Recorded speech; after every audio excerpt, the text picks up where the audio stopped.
তো ফ্রেন্ড, আয়শা বললে তোমাদের সকলকে জানাই স্বাগত। আজ আবার একটা নতুন রেসিপি নিয়ে হাজির। আমি আজকে বানাচ্ছি চিকেন কিমা পেঁয়াজু। তো তার জন্য আমি চিকেনকে এখানে বোনলেস চিকেন নিয়েছি আর চিকেনগুলোকে কিমায় পরিণত করেছি। এবারে আমি পেঁয়াজ কেটে রেখেছিলাম, সেগুলো আমি কিমার সঙ্গে অ্যাড করলাম। তারপরে ধনেপাতা কুচি দেবো, কাঁচা লঙ্কা কুচি দেবো, আদা রসুন বাটা দেবো। এবারে জিরে গুঁড়ো, ধনে গুঁড়ো, হলুদ গুঁড়ো, লঙ্কা গুঁড়ো দিয়ে দিলাম, একটু লবণ দেব। তারপরে দেব কর্নফ্লাওয়ার 1 চামচ মতো, 2 চামচ মতো আমি দেবো বেসন, আর 1 চামচ মতো দিলাম ময়দা। তারপরে এগুলোকে ভালো করে মাখিয়ে নেব।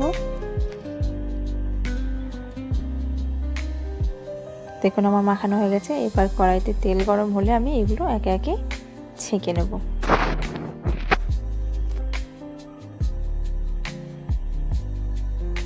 এই যে কড়াইয়ের মধ্যে দিয়ে দিয়েছি। ব্যাস আমার কমপ্লিট চিকেন কিমা পেঁয়াজু।